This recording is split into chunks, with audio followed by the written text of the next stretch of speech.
Narcisse is the only nurseryman in Ara, a Saudi's prefecture of Ivory Coast, 200 kilometers from the capital.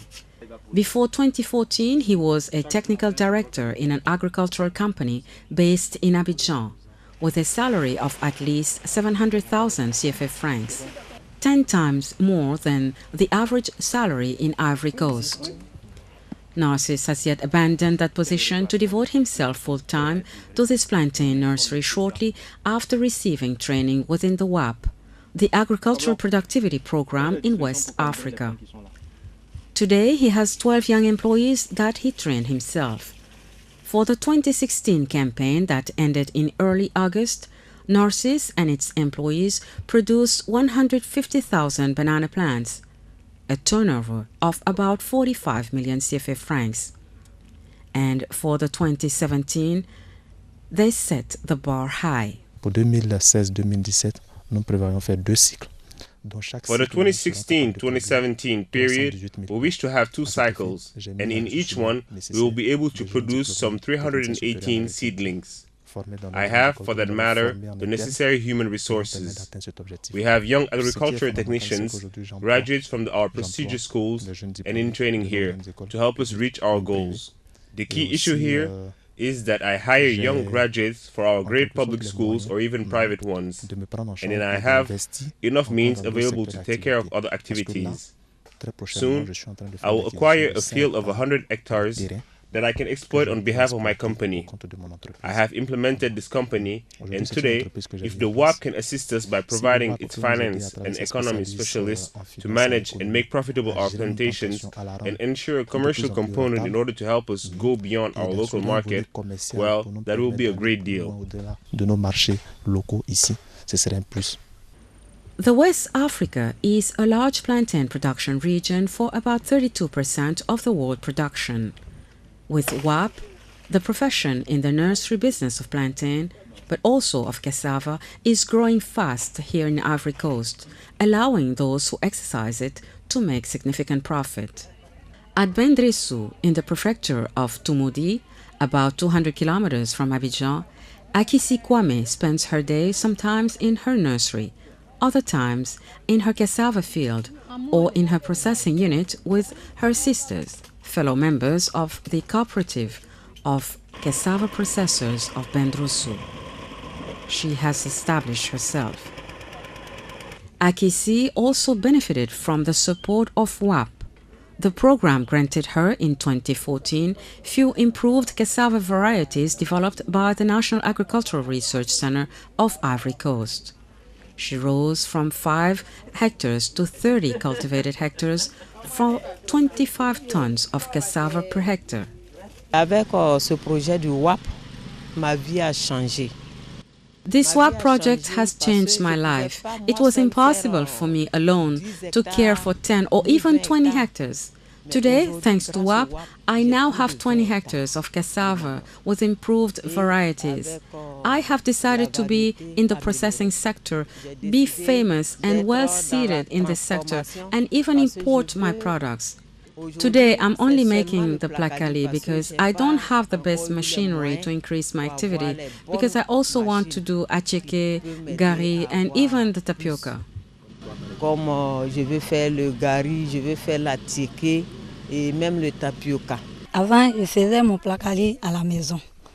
I used to make my placali at home with a cassava grinder. I was using my hands for that, and it bothers me a lot. My body aches a lot, my fingers were cut, and everything was hurting. It was very difficult. And then Mrs. Kwame saw that, and she gave me a small crusher. And with it, we were able to progress in our activity. The WAP, the Agricultural Productivity Program in West Africa, has been designed to meet the challenge of agricultural productivity, which is a major focus of agricultural policies of intergovernmental organizations in the region. It is under the auspices of the ECOWAS that the program started in 2008 with financial facilitation of the World Bank and coordinated regionally by CORAF, the West and Central African Council for Research and Agricultural Development. The WAP had a considerable impact on the reconstruction of the Ivorian seed system. He has noticeably met the challenge of disseminating agricultural technologies. Nous avons travaillé sur des technologies, sur des équipements. We have worked with technologies, with equipment. We have introduced equipment within the CEMI, equipment for the harvest, equipment for post-harvest. Au niveau de la récolte, des équipements au niveau du post-récolte. We have, for example, the variety called Semoy Philippin from Mali that is being used. We have also introduced, regarding technologies, some processing equipment, as I was talking about the Acheke chain of production. And besides that, we have developed technical itineraries, because you can introduce new technologies, but without proper updates, you might have a large gap in the production rate. We have introduced technical itineraries, for example, for the production of the plantain banana during off-season. That's an innovation. Aujourd'hui est une innovation que nous avons introduite et qui permet aujourd'hui de produire de la banane en toute saison. Just like Ivory Coast, Ghana is among the 13 recipient countries of the WAP. Here, one of the major achievements is undoubtedly the production of vaccine against the Newcastle disease, which decimated the poultry flocks of the country. With the support of WAP, the Accra Veterinary Laboratory changed and popularized the NDI-2 vaccine since 2013. The laboratory now produces 40 million doses of vaccine per year on a capacity of 500 million. Since it has been developed, at least 50 million doses have been made available for free for nearly 200,000 poultry farmers in Ghana. And the vaccine is now exported to other West African countries. The final product, diluted vaccine. And this one we have diluted 1 in 10, which means that we are supposed to have diluted 1 in 100 or diluted 1 in 10 to store. So when we're going to release it to the field, we dilute 1 in 10 again. So this will produce almost 10 million doses. We send it to the field in Ghana, and we supply to a number of West African countries who have used it and they are happy with it. For example, Cote d'Ivoire, Niger, Burkina Faso, the Gambia, Togo has collected some, and then Nigeria wants to buy some yet, but they have not placed the order. And this is the wet form of the vaccine, and this is the freeze-dried form. And this one has a pellet in it, you see. So this wet form, we freeze-dry it, and we get this one. And this is, each one of this is 200 doses. So where we have to transport, let's say to Cote d'Ivoire, to Niger, we give them the 200 vials and the freeze-dried form. It's easier to transport and stores longer. The peculiarity of this vaccine, its simple use. Poultry farmers do not need the presence of a veterinary team to vaccinate their poultry. In just 3 years, Newcastle disease was almost eradicated in Ghana. Results? Production is rising, and with that, the income of all the beneficiaries as well. What have changed in my activity is that I have increased the production of my birds, and no sickness, and they are laying, no sickness. Oh, to some extent, very, formerly we were having casualty, mortality rate was high, now 0. Another success story in Ghana, the greenhouse concept for vegetable production. New techniques to sow, irrigate, fertilize, reduced space. Here are some features of this agricultural technology. A total of 150 greenhouses are located in Ghana in order to increase the production of vegetables in the country. Access to water and energy remains a major challenge to take better advantage of this initiative. However, the greenhouse is by far more productive than traditional gardening. When we're planting outside, when you clear 3 acres, the size of this, about 10 times of this, the yield will not be as much as what you get in the greenhouse.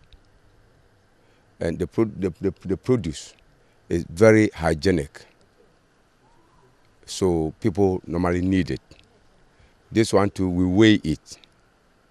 Tomatoes, for instance, we keep it on the ground for some weeks without getting rotten. We are trying to reorganize the place by trying to connect to Ghana Water and Sewage. So we have started digging the trenches already. It means we will get water that is less saline. If that is okay, then it means buying fuel every day to power the generator. So that money will be saved for something else. So that is why the major problem now, to get the Ghana Water and Sewage Corporation to connect it to water, so you can visit the place, and the water that will come in wouldn't be saline, so the drip hose wouldn't be blocked. So you open the tap and you are 100% sure that it is dropping, because all the fertilizers we give to the crop come through water. So if the water is not going under the crop, it means you are not doing anything.